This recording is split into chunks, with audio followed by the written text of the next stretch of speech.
বাড়িতে যাওয়ার পরে কি হইব এটা তো ভাই বাড়িতে গেলে কি হবে? বাড়িতে গেলে তো ভাই কিয়ামত কিয়ামত কিয়ামত কিয়ামত ছাড়া কোনো কিছু নেই।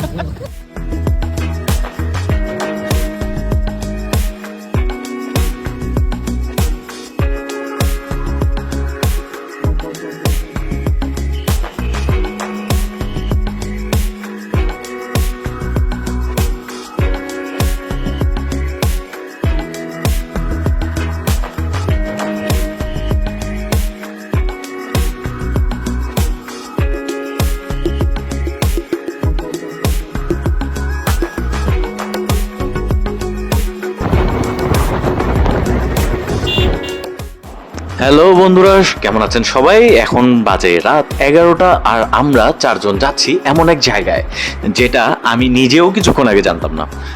1 ঘন্টা আগেও আমি আমার রুমে বসে নেটফ্লিক্সে মুভি দেখছিলাম, আর এখন আমরা এক্সপ্রেসওয়েতে যাচ্ছি মাওয়াঘাটের দিকে। এই হচ্ছে আমাদের হুটহাট প্ল্যানের মজা। চলুন দেখা যাক আজকের এই হঠাৎ রাতের অ্যাডভেঞ্চারে আমাদের জন্য কি অপেক্ষা করছে। ভাই কই যান? যাইতাছি ভাই অজানা এক জায়গায় ভাই, যে জায়গার কোনো ঠিকানা নাই ভাই। আমার আসছে কেমন লাগতেছে ভাই হঠাৎ করে? ফিলিংস হলো ভাই প্যারা ফিলিংস ভাই, চোখে ঘুমাইতেছে। এই যে আসামি কিছু না জানা আমি আর কি করবো ভাই, আমি মানে বজ্র হয়ে গেলাম ভাই। আয়া বুঝছে ভাই, নাটের গুরু প্ল্যানের এই যে দুজন দেখালো। তো ঘটনা হলো, আবিরকে কল দিলাম ওর খবর নিতে, খোঁজ খবর নেওয়া শেষে ফোন রাখলাম।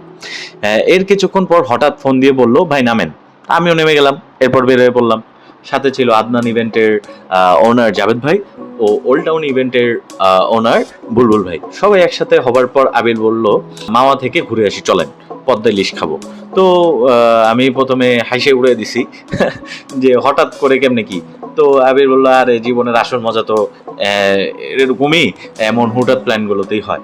তো অনেকদিন ধরেই বলতেছিল চলেন যাই চলেন যাই, তো আজকে সুযোগটা হইলো, তো বললাম যে আচ্ছা ঠিক আছে, যাওয়াই যায়।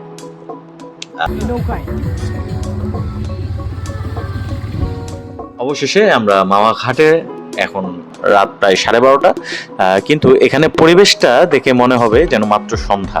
চারিদিকে মানুষের আনাগোনা, খাবারের দোকানের ব্যস্ততা আর পদ্মা সেতুর ওপারের ওই আলো, এই এক অসাধারণ অনুভূতি।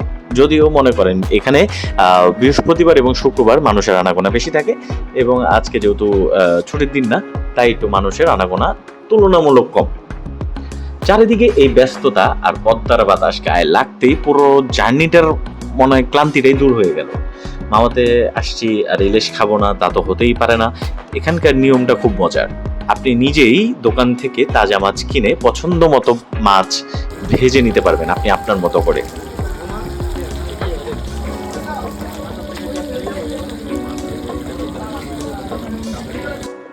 এই দেখুন আমাদের আয়োজন, গরম ধোয়া ওঠা ভাত, সাথে পদ্মার তাজা ইলিশ ভাজা, সাথে রয়েছে বেগুন ভাজা, লেজ ভর্তা। ও অসাধারণ!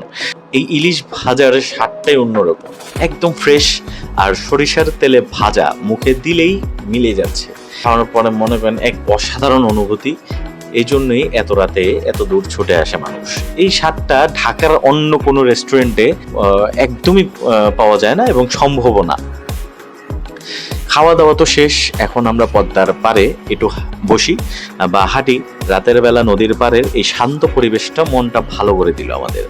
ভাই বেরাদারের সাথে এমন একটা সুন্দর রাতে পদ্মার পাড়ে বসে আড্ডা দেওয়া আর চেয়ে ভালো আর কি হতে পারে। আজকের এই রাতটা সত্যি অনেক অনেক দিন মনে থাকবে, ভোলার মতো রাত না। খাওয়ার পর ভাই, কি অনুভূতিটা এই যে খাওয়া দাওয়া করলেন, এই যে হঠাৎ করে আসলেন, এখন কেমন লাগতেছে বলেন? আসার পরে কেমন লাগতেছে? ভাই বিশ্বাস করেন, আজকে আমার জীবনটা কেমন বানায় বানাইলো। কারা দায়ী? এটার জন্য দায়ী ভাই এই দুজন। ভাই আমরা আজকে অনেক হ্যাপি যে বুলবুলকে এই পর্যন্ত আমরা আনতে পারছি। ঈদ পালন করাইতেছি। ঈদ পালন এবার বলেন। ভাই মনে অনেক কষ্ট ভাই, বুঝছেন, কিন্তু কষ্ট থাকলেও ভাই এই কষ্টটা আসলে কষ্ট না, বুঝছেন, কিন্তু ভালো লাগতেছে যতক্ষণ আপনার লগে আছে ততক্ষণ ভালো লাগতেছে। একটু পরে ভাই কিয়ামত হবে। সিয়াম ভাইয়ের অনুভূতি কি ভাই? আপনার অনুভূতিটা কি? ভাই আমি ভাবছি যে বাড়ির নিচে একটু যাবো, হয়তো বা লক্ষ্মী বাজারের সামনে যে বেশি বেশি চাটা খামু বা একটু আশেপাশে ঘুরে বাসা যাবো না। ও মা আর প্রশ্ন করলাম যে কি আপনারা তো প্রশ্ন করতে হইব, আপনি বল চুপচাপ হই যাবেন, বাড়িতে আর কাম নাই। এরপরে শহীদ মিনারে যে আপনার লেগে অপেক্ষা করলাম, অপেক্ষা করার পরে জানতে পারলাম যে আমরা সবাই এখানে আসছি।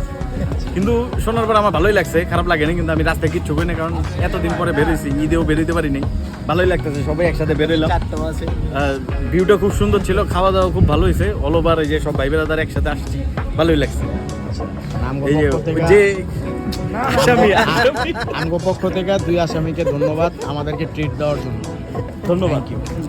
ধন্যবাদ। আর আপনারা ভালো থাকেন, সুস্থ থাকেন। সামনে আরো 11 জনের 2 টিম বানান, এই তো 11 জন। বাকিটা বাড়িতে যাওয়ার পরে কি হইব এটা তো ভাই বাড়িতে গেলে কি হবে? বাড়িতে গেলে তো ভাই কিয়ামত কেমন। কিয়ামত ছাড়া সত্যি হুটহাট করা প্ল্যানটা হলেও আমাদের অন্যতম সেরা একটা ট্যুর হয়ে থাকবে এটা। তো বন্ধুরা, এই ছিল আমাদের হঠাৎ মাওয়া ভ্রমণ, রাতের বেলার এই অভিযান। গরম গরম ইলিশ ভাজা দিয়ে ভাত খাওয়া, ভাই বেড়াদারের সাথে আড্ডা, সবকিছু মিলে এক অসাধারণ অভিজ্ঞতা হলো আমাদের। তো বন্ধুরা, যাওয়ার আগে একটা কথা বলতে চাই, আমরা যেহেতু এই শহরে থাকি, ঢাকা শহরে জ্যামজটের একটা এলাকার মধ্যে থাকি, তো আপনাদের যদি কখনো মন খারাপ থাকে বা শহরের জীবন থেকে একটা ছোট্ট ব্রেক নিতে ইচ্ছা করে, এরকম হঠাৎ করে আমাদের মতো বন্ধুদের সাথে, ভাই বেড়াদারের সাথে হুটহাট প্ল্যান করে ফেলতেই পারেন এবং ঘুরে আসতে পারেন। এরকম আশেপাশে এরকম অনেক জায়গা আছে, আপনারা ঘুরে আসতে পারেন। আশা করি আমাদের এই ছোট্ট ভিডিওটি আপনাদের ভালো লেগেছে। ভালো লাগলে অবশ্যই লাইক, কমেন্ট এবং শেয়ার করবেন এবং আমাদের সবসময় পাশে থাকবেন। সবাই ভালো থাকবেন, সুস্থ থাকবেন। আল্লাহ হাফেজ।